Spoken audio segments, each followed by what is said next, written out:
Have you ever wondered why Norway has so many mountains and is hilly all along its coastline? When you look at the neighboring countries like Sweden, Finland, Denmark, they are much flatter compared to Norway. Even UK has a flat coastlines except for the part of Scotland. So why is it that Norway is so much hilly but the mountains of Norway are not as high as Alps?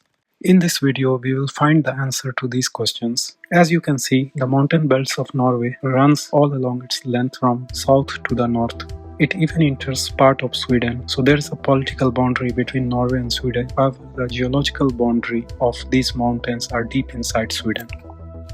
Let's have a look at major mountain peaks in Norway. There are some peaks in the south, Ulriken in Bergen and Gostatoppen with a very nice view of Norway. Chirag, known for its boulder. Then it seems like a patchy hilly area, although there is no major peak here, but still it looks quite mountainous. Then this looks like main mountain range of Norway. There is Snøhetta, and then the belt is going northward, and we even have some hiking peaks in Lofoten, and it's going further north. Gullhopigen is the highest mountain in Norway, and then we are entering a plateau kind of region.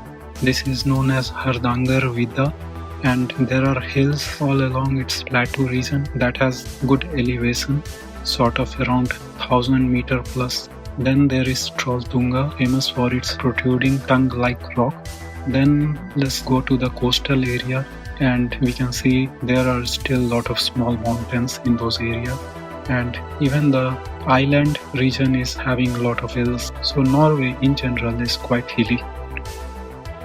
This is an illustration of the terrain in Norway. You can see snow-capped mountains and fjord in the valley. Before moving into the formation of mountains, let's have a look at the timeline in Earth history. I'm talking about what happened billions and millions of years ago. So 4.6 billion years ago, the red hot Earth was formed. 4.4 billion years, the rain started pouring down and Earth gradually became cooler. The first single-celled organism or microbes came into existence around 3.5 billion years ago.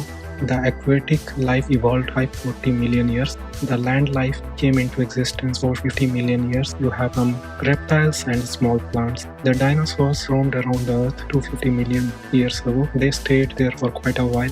Atlantic Ocean was formed during 170 million years ago. 65 million years ago, an asteroid hit the earth and caused mass extinction. All of the dinosaurs were killed in the impact. 2.6 million years ago, Ice Age began and stayed for a long period of time. Majority of the Earth was covered in ice, or at least the parts of northern hemisphere. The first major human evolved 300,000 years ago. So what shaped Norwegian landscape? It is primarily the Caledonian orogeny. It means the collision of tectonic plates to form mountains. When the tectonic plates started drifting away from each other, the water entered and sea formed. The landscape is highly carved by the movement of ice during Ice Age and last glacial maximum, the period where glaciers were present for more than 100,000 years.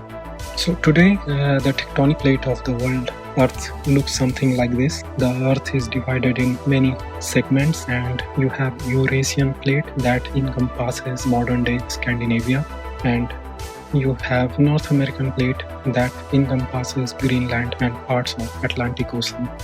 But in the past, it was not like this. The plates were different, and that time Laurentia and Baltica plates existed, which have Greenland and Scandinavia respectively.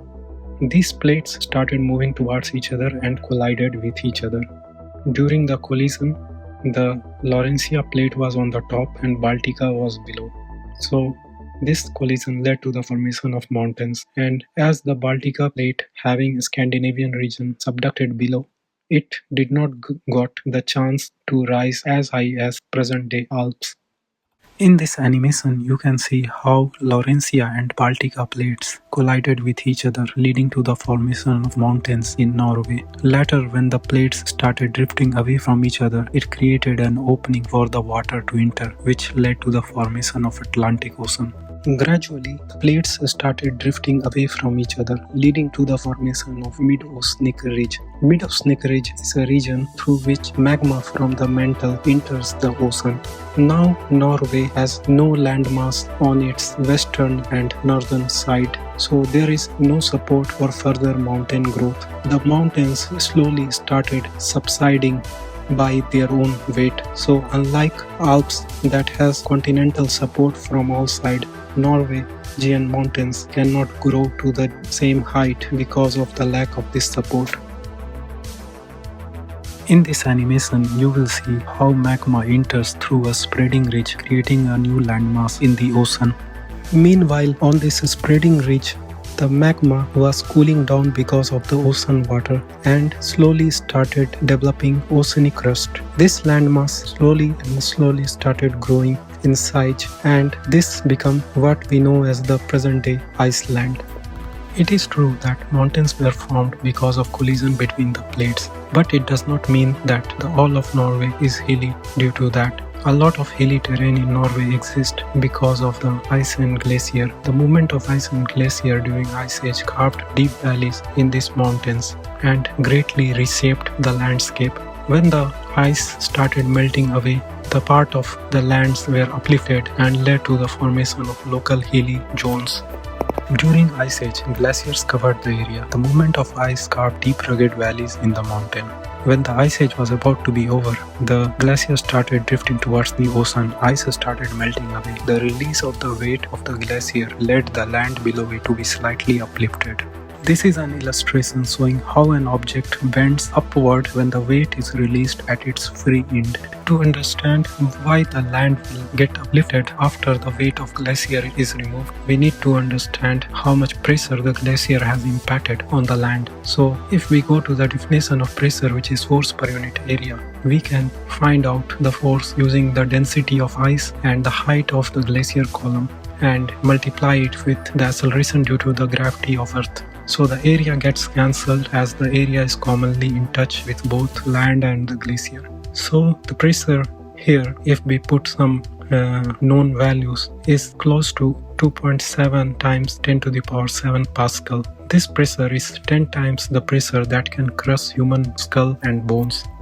The concluding points in my video are: mountains were formed due to collision between Laurentia and Baltica plates. Baltica plate, having the Norwegian region, subducted below Laurentia plate and eventually suffered subsidence. Therefore, mountains are not that high. Also, there is no crust on northern and western side to support further growth of mountain.